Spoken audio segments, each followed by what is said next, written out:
Daily Vachou, de l'info vachement fraîche livrée chez vous. Bonjour à tous, bonjour à toutes, je suis Louise Lespard du podcast La Clé des Champs, le podcast qui donne la parole aux agriculteurs. Avec Daily Vachou, je vous propose d'apprendre 5 infos incontournables sur le monde agricole pour que vous deveniez incollable en agriculture.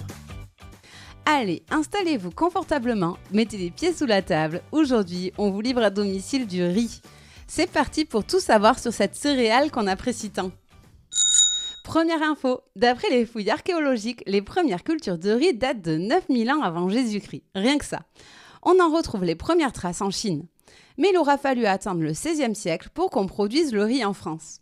Le pic de production sera atteint après la Seconde Guerre mondiale, alors que nous avions frôlé la famine. Le riz devient alors une ressource stratégique. On cultive à cette époque 30 000 hectares et on devient même autosuffisant. La ressource est tellement clé que ce sont les militaires qui venaient vérifier les quantités récoltées. Info numéro 2. On compte 230 producteurs de riz en France. Ils cultivent 12 000 hectares et produisent en moyenne un peu plus de 70 000 tonnes de riz par an. À titre de comparaison, la Chine et l'Inde produisent à elles deux 400 millions de tonnes annuelles, soit 50% de la consommation mondiale. La production nationale ne suffit évidemment plus à couvrir nos besoins. Les épisodes de sécheresse, la concurrence internationale et l'interdiction de l'utilisation de produits phytosanitaires auront eu raison d'une partie de notre production. Nous importons donc aujourd'hui entre 300 000 et 400 000 tonnes par an. Nos principaux fournisseurs sont l'Italie, l'Espagne, le Vietnam, la Thaïlande ou encore l'Inde. Troisième information, 98% de la production de riz française se fait en Camargue. Ce territoire plat où se rencontrent l'eau salée de la mer Méditerranée et l'eau douce du Rhône en font un terroir unique.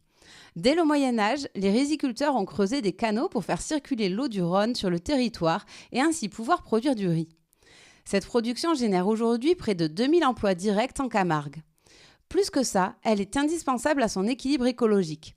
Le réseau d'eau douce créé par l'homme permet à la Camargue de ne pas se laisser envahir par l'eau de mer qui la borde et qui, de par son sel, serait néfaste pour les cultures et la biodiversité. Les producteurs doivent cependant être très vigilants quant aux produits qu'ils utilisent dans leur culture, puisqu'une partie de l'eau repart ensuite dans son milieu naturel.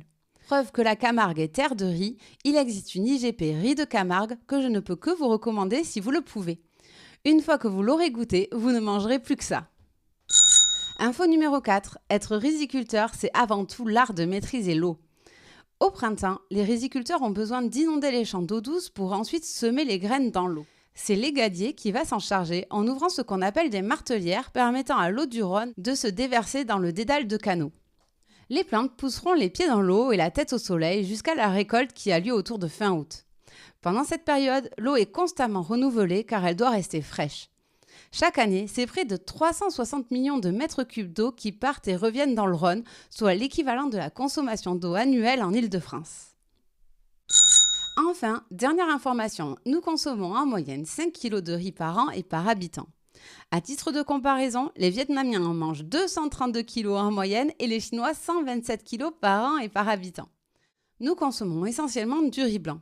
Pour l'obtenir, une fois le riz récolté, les producteurs le décortiquent en enlevant l'enveloppe qu'il y a autour du grain de riz qui s'appelle la balle. On obtient alors un riz complet. Pour devenir blanc, le grain de riz passe par l'étape du blanchiment. Il est poli grâce à une meule. Il faut savoir que le riz complet est plus riche en nutriments mais se conserve moins longtemps que le riz blanc. Et voilà, vous savez tout. Rendez-vous très vite pour un nouveau Daily Vachou avec de l'info vachement fraîche livrée chez vous. Et voilà, vous savez tout. Rendez-vous très bientôt pour un nouveau Daily Vachou, de l'info vachement fraîche livrée chez vous.